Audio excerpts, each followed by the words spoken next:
and welcome to This Week in Civics with Rachel Davison-Humphreys. That's me and the Bill of Rights Institute. So thank you so much for being here. This Week in Civics is a weekly live show where we talk about everything that's happening this week in civics, history, and at the Bill of Rights Institute. We love hearing from you, so we'd love to hear your questions and comments and links that you want to share on our Twitter, YouTube, and Facebook channel, where we stream this live every week, where you can talk about what's happening this week in civics. So this week in civics, we're talking about, at the Bill of Rights Institute, journalism and American democracy.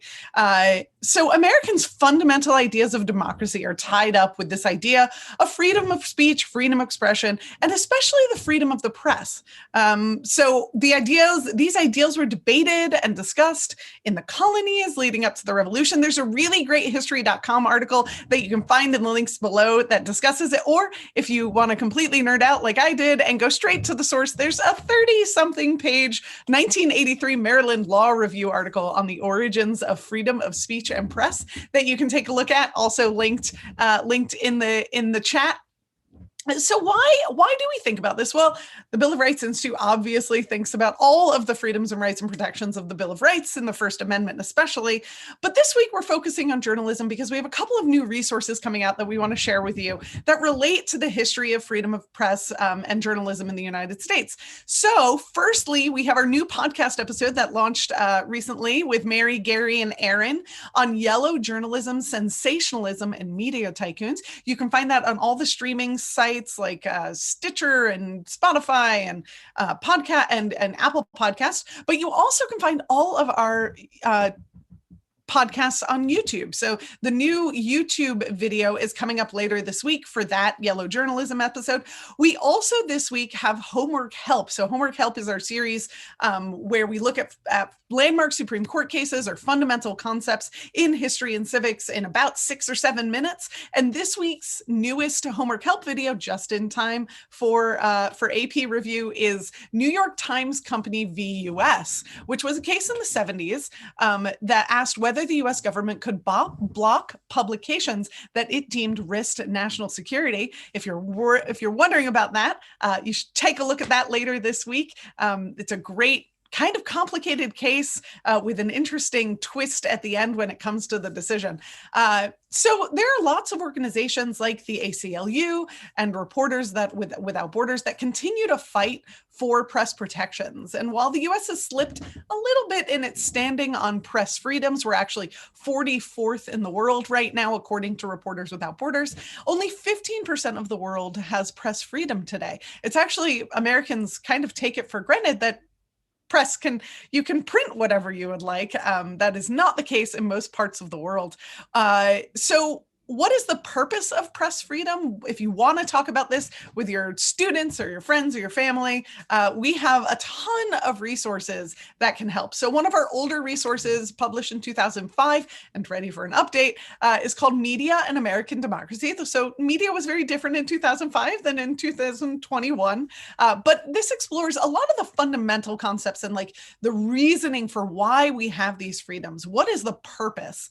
It looks at that in 5 different units. Like I mentioned, we also have our Homework Help video, New York Times Company versus the US. That will also come out with a watching guide, which gives you kind of a guided set of questions to go through. And then later in the week, we have a special edition of our Close Read. Close Read is where we look at primary source documents very deeply. Kirk Higgins, who's our director of content, looks at them with a guest. And this week, it's our team member, Josh Schmid, and he'll be reading through New York Times Company v. US with Kirk.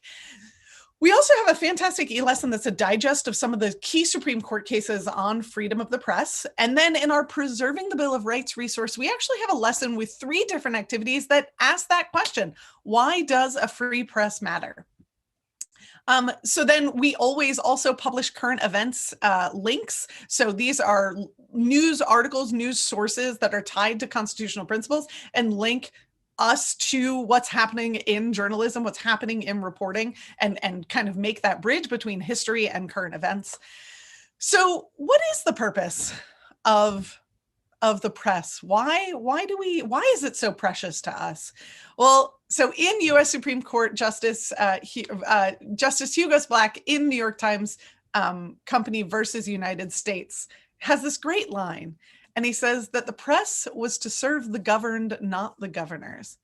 And I think that really goes to the heart of why it is important that we have a free press, why it is important that we have a populace that can judge what the press does, and kind of adjudicate and think about all of the different nuances. If you're looking for a resource that will help you kind of look through what different biases are kind of in the news, we highly recommend All Sides. They're a group we sometimes partner with, and they take a look at which organizations have what biases in their reporting, all while supporting balance and civil discourse. So highly recommend a group called All Sides. You can find their link down in the comments below. The American Press Institute has probably what I think is the best statement. The purpose of journalism is not defined by technology nor by journalists or the techniques they employ. Rather, the principles and purpose of journalism are defined by something more basic: the function news plays in the lives of people. News is that part of communication which keeps us informed of the changing events, issues, and characters in the world outside. Though maybe interesting or even entertaining, the foremost value of news is as a utility to empower the informed. The purpose of journalism is thus to provide citizens with the information they need to make the best possible decisions about their lives, their communities, their societies, and their government. If that isn't a reason for us to think about the freedom of press and freedom of speech and to hold that